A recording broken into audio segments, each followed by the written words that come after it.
You're watching Open Agenda. Here's our host, Joe White. Thank you for watching Open Agenda. I'm your host, Joe White, joined today with our executive producer, Joe Venosa. How you doing, Joe? Great. How are you? I got a new shirt. I feel good. Yeah, they look great. So in today's show, we're going to talk about some of the business that came up at the last meeting on July 16th. We don't have an agenda yet for the first the meeting in August, but we'll talk about that next week at our next show. We also want to spend some time with Councilman Joe Holloway. Met him in Parsonsburg at the fire department there and had an interview, talk about some of the legislation that was just passed, some of the issues coming up through the county, and his views on the referendum in November. So Joe, you watched the last county council meeting on PAC 14. They did a great job of covering it. Mm-hmm. A couple of easy things that passed through. I mean, the county council, they had a hearing. They passed the bonding for the Fruitland primary, which I think is such a great thing.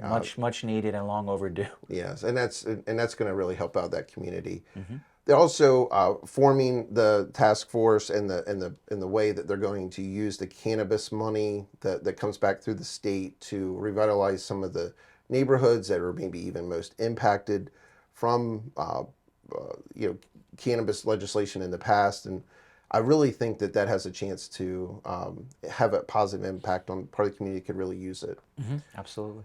There were two hearings and no one spoke. Both of those were passed 6-0. Councilman James Wynn was not at this meeting. But the third hearing was, just has a lot more attention, and that was brought up through the legislative process through Councilman Joe Holloway to have the county council have a say in off-road events on county property. Mm-hmm. You watched the proceedings, the hearing. What did you see? Yeah, I mean, I think that moment of that legislation being introduced and then passed, for those of you that haven't heard about it, had a long backstory. You know, this was really an outgrowth of all the controversy and the damage that was done in a lot of people's minds because of that Safari at the Quarry event, where the county executive basically, unilaterally, by her own admission, signed an MOU with a friend to host an event on county property that really created a lot of disruption and concern among property owners and homeowners in Del Mar. And so this legislation really gives the council, via the citizens, an ability to actually have some oversight over these things. And in the future, what we'll probably see from it is that if there is an off-roading event, if there is a motorized sports event, the public will know about it. There will be parameters, there will be legal and liability issues that will hopefully be addressed before it happens. They could speak. They could speak about it, right? They can also call, write, email their county councilman or woman. It literally is giving citizens the opportunity to see things in a more transparent way. Well, and speaking of opportunities, there was a hearing at the county council meeting prior to them voting for this, and a few citizens did get up and speak in favor of it. It seemed like it had great support. Yep. Definitely protect the Shadow Hills community, but it also could protect your community, the next community. It is the kind of legislation where you are seeing local government respond to citizens' concerns because, and I think Councilman Holloway put it very well, we have to protect our neighborhoods. And so you now with this legislation don't have to worry about one day if the county executive or any official has a cousin or a friend that they want to have an event for, they'll just do it on county property with no oversight, no regulation. Mm-hmm. This creates a structure where we actually have a system in place to know what's going on. I think too, you had an event that was on county-owned property inside the city of Salisbury. There were a lot of questions about code violations. A lot of us have reviewed the MOU as very vague. Mm-hmm. We actually still don't have the numbers back. Well, this is one of the great mysteries. It's 2.5 months later. 2.5 months later, we've got no, and I remember, Bunky Luffman said several times, they're going to have an economic impact study. We're waiting on that. We'll see what happens, but it's been 2.5 months. Ostensibly, the assumption is that the county actually lost money because it seems that the gentleman who owns the company that hosted the event by his own admission and by the county executive's own admission, lost money. So this wasn't exactly And no one wants to see, a business yeah, owner lose money. sure, That's sure. not good. No, I've seen this some of is the other events that Mr. Hoffman's run in Worcester County. yeah, There's a lot of good things that he's done. yeah. This was the wrong piece of property At the to wrong do it at time, the wrong in the wrong time. way. And it was also just done completely without public input. And It truly is, in every sense of the word, a bad situation or term, I should say. well, it does sound like through the process, the government or the county council is getting the munitions in place to make sure it doesn't happen. That's the big silver lining, is that it actually created among citizens and the council, obviously, a mechanism to actually put a check on some of these real big concerns that this event created. So I would say that is a good thing that came out of an otherwise horrible situation. Yeah. So after we take a break, we're going to come back, and I had a chance to sit down with Councilman Joe Holloway. I'd like to ask him questions about this legislation, his time on the council. He's the longest serving councilman, and get his view on maybe some of the challenges that are coming up in the county. So after we come back, we're going to check in with Councilman Joe Holloway. Joe, thanks for coming out. We'll be right back. All right, thanks for joining us again. I'm here with Councilman Joe Holloway. Thanks for joining us today. Thank you, and thank you for what you're doing. Well, Yeah, appreciate you yeah, taking yeah, the time yeah, to speak with yeah, everyone yeah. here. So you've been on the county council now for 18 years. That's correct. Tell me a little bit about what motivated you and maybe even some of the things that have surprised you over the last 18 years. Well, I think I've paid attention to politics for a long time. I joined the National Guard when I was 17, and that was 2 years before the draft, before I was able to get drafted. And I paid attention to government then because I was concerned about what was going to happen. And about 19, I guess it was in about 1980, 81, I went into business up in Delmar in a body shop, and I guess my first run in with the bureaucracy, or whatever you want to call it, politics. This fella come along that was the mayor of Delmar and says, "You can't have this body shop here because you're not zoned for it." And I said, "Well, I've leased the building, I've hired employees, you know, um, I'm going to run a business." He says, "Oh no, you can't run a business. You need to close." So I called the gentleman I leased the building from, and he said, "Who was it?" I said, "It was the mayor of Delmar." He says, "Well, he's confused because that shop's not even in the town of Delmar." Interesting. He said, "So, you need to tell him to get lost." So anyway, we went through that. Then in '85, I bought the store in Parsonsburg, and you jump through the hoops with bureaucracy, politics, trying to get permits and things, and for the most part, it was pretty good. But I had a lot of interaction with customers while I was there. I was there 19 years the first time, and customers coming in, you've seen what their concerns were. You saw that somebody would come in on a Wednesday, and they had three kids and a husband, and they'd only buy half a gallon of milk because they couldn't afford to buy a gallon. And you really got connected. I think you got connected to the neighborhood and to the people that you were serving. And in that time, I was um, I got to know Lewis Raleigh was my bus driver back when I was in elementary school. Lewis became a customer at the store. Mr. Edgar Morris, who served on the county council, I had a lot of interaction with them. In fact, I was on Mr. Edgar Morris's campaign. Mr. Lewis Riley, he was the Secretary of Agriculture in the state of Maryland. Secretary of Ag, Senator. Two different times. Yeah, and his first time he was on the county council. Okay. His first service was, and even Lowell Stofus. I kind of helped Lowell Stofus when he was running, in the neighborhood. So I had a little bit of background of dealing with politics. Not that I was super involved because I was so busy working. I was doing 7 days a week at the store, and so I guess it was in 2005, 2004, whatever, I decided, I think I'll run for county council. It wasn't anything that nothing against anybody that was there. I just wanted to be on the county council because I wanted to be involved. Now, I had sold the store at that point in time, and I got I ran and won. Um, super, super, super grateful for the people that supported me. People came out. I mean, I didn't know the amount of support that I was going to get. It was just amazing. And so, who would have thought, So I ran the first time, no thoughts about running the second time, third time, fourth time. You just don't think about those things. And a couple times I didn't have anybody run against me. One time I had somebody that was very well funded run against me, and they didn't do so well.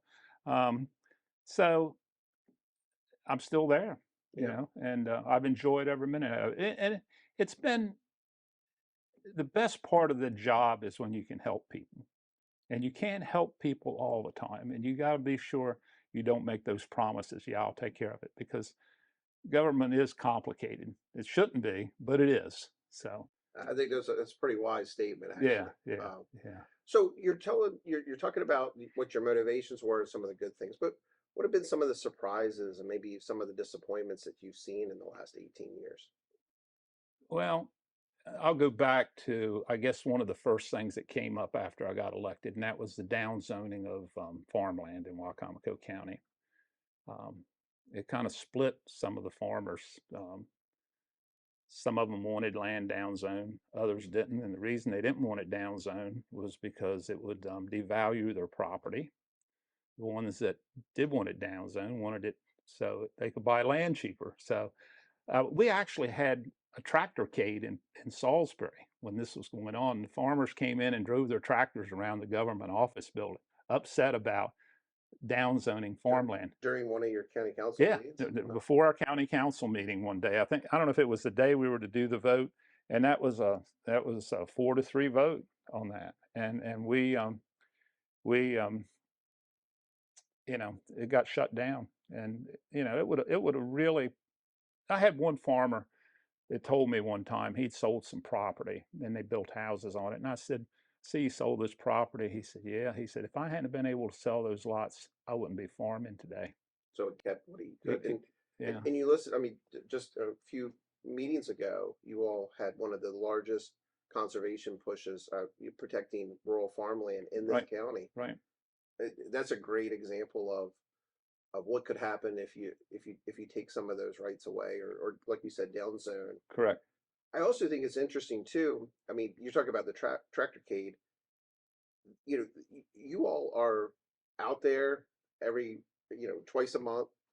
People can come and almost petition the government face to face. Nothing gets done behind the Oh scenes. yeah, and we had a lot of other things. As you talk about highlights, disappointments.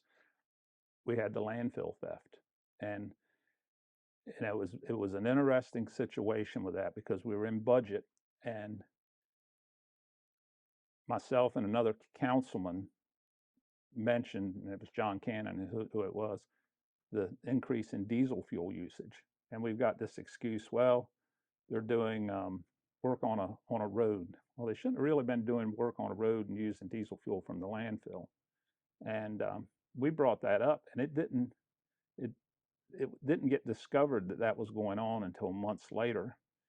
And I kind of go back and think, if we had not had a county executive at that time, and we were under the county executive form of government, because we started that in 2006 also, would we have been able to question those actions more? Because with the county executive form of government, the county council is not supposed to get involved in the day-to-day operations of the government. So I'm not going to blame that on anybody, but I'm just looking back. You wonder if you have, if we'd have had that opportunity to be more involved, whether we could have discovered that sooner. Well, So, you touched on that, and I want to go a little deeper. In November, we're going to have the referendum mhm, to go back to a county manager form of mhm. government. What do you see as the role of the county council under that form of government, precisely for an example, just like you talked about with the theft at the landfill? Well, you don't have the interaction with the employees. Employees are encouraged not to talk to council members. Council members are pretty much, you know, I won't say barred, but we're not supposed to have any real contact with county employees. As far as, we can't give them direction, we know that, but the climate has been in the past that you stay away from the employee's not supposed to deal with the council members. The council members is not supposed to deal with the employees. And you talk about disappointments. Uh, the Horizon Zone project in downtown Salisbury was a big disappointment for me. That's a vote, I guess I can say I lost, because buildings like the Ross building is capable of not having to pay property taxes, or a great reduced property tax, while everybody else in the county has to pay the full load. The other interesting thing we had was poultry legislation. This was the environmental community got fired up about the poultry houses. And one of the things that was funny, we were sitting there one day and we were trying to come up with these ideas about what to do about the poultry houses. And I asked the other council members, I said, how many of you ever been on a poultry farm? Even our planning and zoning director at that time had never been on a poultry farm. So we set up with Purdue and Mount Air. We started doing field trips, and all the council members got to go on these field trips. And so it's Well, we're going to take a short break. We're going to look at some of the parks in the one of the parks in and around the county. When we come back, I want to ask you a little bit more about the changes that you see as a benefit for the referendum, and also ask you about the revenue cap and why you feel so strongly about why that should stay in place. that's great. We'll be right back. Thank you. The Salisbury Riverwalk Amphitheater is located downtown on the city's highly acclaimed Riverwalk, right next door to the La Quinta Hotel. The amphitheater is downtown Salisbury's preeminent outdoor entertainment venue, with 6 rows of tiered, grass-covered seating arranged in a semicircular coliseum style, which can accommodate almost 700 people. The stage area abuts the river, thus providing spectators with a backdrop of the serene waters of the south prong of the Wicomico River. Salisbury's charming Riverwalk connects the amphitheater to the central business district and the many popular shopping and dining opportunities available there. The amphitheater was originally built to serve as a permanent music venue for the National Folk Festival, which Salisbury was honored to host from 2018 to 2022. Now that the National Folk Festival torch has been passed on to its next hosting city, the tradition continues with the Maryland Folk Festival, held every September in downtown Salisbury. If you've never attended the Folk Festival, you just don't know what you've been missing. Musicians, dancers, and other artists will descend on Salisbury to entertain you for 3 consecutive days with traditional music, performing arts, and folklife demonstrations from diverse cultures around the world. You'll be able to enjoy a wide assortment of traditional American music, including bluegrass, western swing, gospel, and New Orleans jazz, as well as traditional songs and dances indigenous to Central and South America, Europe, Africa, Asia, and beyond. You can also watch demonstrations of traditional folklife skills, such as weaving, decoy carving, aquaculture, crab picking, and so much more. The Maryland Folk Festival is free to all, but donations are always gratefully accepted to support future festivals. The Riverwalk Amphitheater is the place where concerts and other entertainment events of all descriptions will be held for years to come, a gathering place for the people of Wicomico County and those that visit, and a place for happy times where many memories are being built. And when the band stop playing, the amphitheater will be a place for quiet contemplation along the banks of the south prong of the Wicomico River. For more information about the Riverwalk and Amphitheater, you can visit the Salisbury Parks and Recreation Committee website. To find out more about the Maryland Folk Festival, visit mdfolkfest.com. This is Mike Goldberg for Open Agenda. Back to you, Joe. Welcome back to Open Agenda. I'm your host, Joe White. Still joined here with Councilman Joe Holloway, District 5 in Wicomico County. Thanks for staying for another segment, Mr. Holloway. Thank you. So we were talking in the first segment about some of the surprises and disappointments that you've seen on the county council. I'm interested to hear just where you see the future of the county council and what do you hope the future is, I should say, especially as we look to transition back to a county manager or council manager form of government. Well, I think you have a lot more input from 7 people rather than you'll have one person. And that's the biggest change. And I think you'll see a lot more transparency. And I want to make it clear, very clear, right now, no matter what anybody says, the county council people work more than 2 days a month. So that's You mean it's not just 2 4-hour sessions? no. It's that's been put out there, and that's such anyway. I'm not going to say how I feel about that comment, but it's we serve on a lot of different committees, and spend a lot of time doing council work. So let's talk a little bit about transparency, especially when it comes to maybe a subject that has some very strong feelings on either side. One of them being the recent pledge that you voted against for the airport to apply for a grant. The pledge from the county was for $50,000 to go towards $200,000 in local funding, at the chance to get an additional $800,000 in grants from the federal government.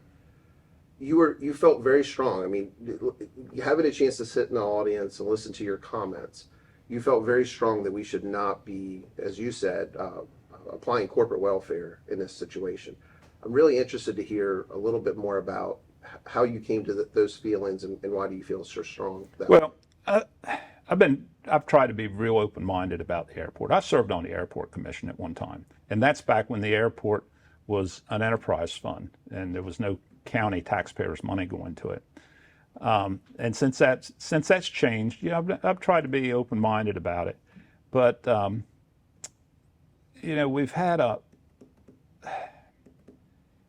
we had somebody do this 12 years ago about this new airline coming in. It didn't work out. It reminds me of something, I think I read it in Reader's Digest one time. This guy asked his friend, he says, "What do you owe to your success?" He says, "I followed my father's advice." He said, "What's that?" He said, "Here's $1 million, son, don't lose it." And so this is more than $1 million project when you're talking, or I won't say project, operation, whatever. You're talking about money from the federal government. You're talking about free things going to this airline from the county. You're talking about monies from the county going into it. And that's not the end of it. What they approved the other day, and I voted against it, that $50,000 was just a small piece of that pie.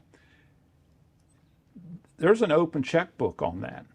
If that airline isn't making it, they're coming back to this county and wanting more money. And we've obligated ourselves to doing that. For 2 years. For 2 years, yeah. Plus, the landing fees are being waived. Right. And the landing fees, as you stated, go towards providing fire service. Yeah. So, in essence, we're going to be less prepared to offer the services that we're supposed to provide, while also having to back up the profitability of an airline that we actually don't know the name of at this point. Is that correct? It may be great. And I think it's a great idea to have somebody be able to go get on an airplane and fly to Florida for $89 or whatever, But, that what you're talking about, those freebies, we're talking about another, $225,000 in advertising that we're going to give them.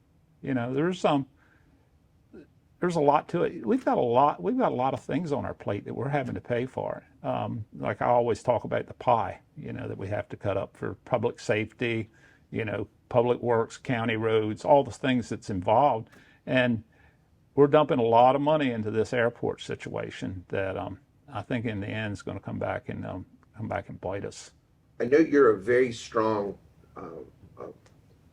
defender of the revenue cap, which keeps our property taxes as low in this county as possible.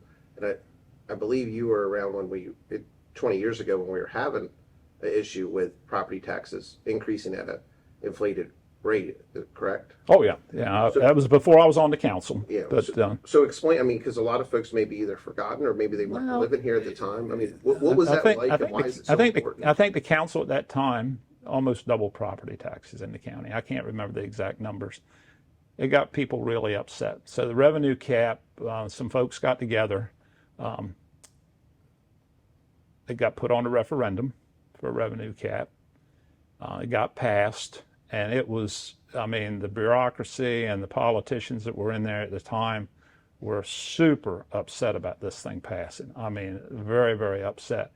And it's kind of interesting because I was asked to serve on the Charter Review Committee that brought up the idea of a county executive. And I didn't realize it at the time, but looking back on it later, I found that that's probably part of the reason they wanted to go to a county executive, because it's easier to control one person than it is 7 council members. So the revenue cap came about. Now, the revenue cap doesn't keep your taxes from going up because assessments do that. So you're going to, if somebody, percentage. yeah, that's the percentage. If you look back, 20 years ago at your property taxes and look at them now, you're going to find that they've gone up a lot. That's because of assessments. So we ended up with the revenue cap. Then the big move, the push came to ask for a county executive. That got put on a referendum, and that passed. Every county executive we've had has made, I'm not sure about the first one, but most of them has said, hey, we can work within our revenue cap. But everyone we get ends up wanting to get rid of it or to change it. And we've always had the Greater Salisbury Committee there working behind the scenes some kind of way to get it done. I'm going to tell this. A few years ago, the Greater Salisbury Committee had put a group together to study either getting rid of the revenue cap or changing it. Okay. Greater Salisbury Committee is made up mostly of millionaires and multimillionaires. Okay. They're involved in county politics a lot. So they had this group put together about either changing the revenue cap or trying to get rid of it. So we go to this meeting, and one gentleman stands up and he says, we need to change the revenue cap because if we have a hurricane, tornado, or whatever, we may need to raise people's taxes. Another fellow gets up. No, well, let me finish that part first. And so I asked a question. I said, so people's houses get blown down and you want to raise their property taxes? That don't seem at that time. That don't seem quite right. So then this other gentleman, he that was in charge of this committee, he was talking. I said, let me ask you a question. At that time, average income in Wicomico County was about $35,000 per person. Household income, I think, was like $75,000. I said, tell me how many people on your committee was in that income level.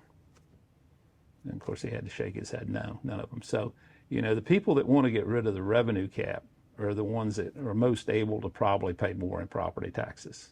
Well, what percentage of the county budget actually comes from the property taxes? Because that is something I've heard you speak about, that there's the revenue cap only impacts property taxes. Property taxes. But that is not where all the budget money, or even the majority, comes from. No, the majority, I'm not sure just exactly off the top of my head what the percentage it is. I think it's about half, but a lot of our money comes from income taxes, and that evolves around jobs, And salary levels. Salary levels. So we had a chance last week to speak with Councilman Jeff Merritt about this being the highest budget ever passed. Mm-hmm. But I was at the budget meetings. The taxable rate for property taxes actually went down, mm-hmm. correct? Yeah, right. Would that happen without a revenue cap?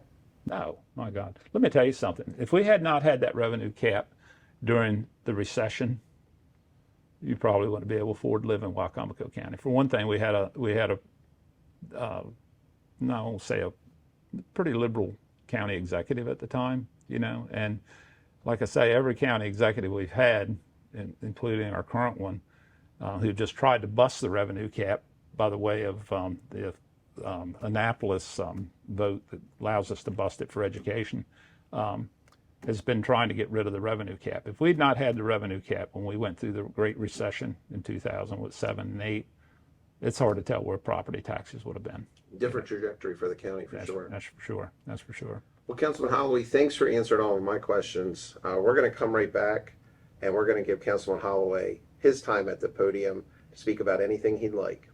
Thank you. We'll be right back. Thanks for joining us for our last segment. Councilman Joe Holloway with his 3 minutes at the podium.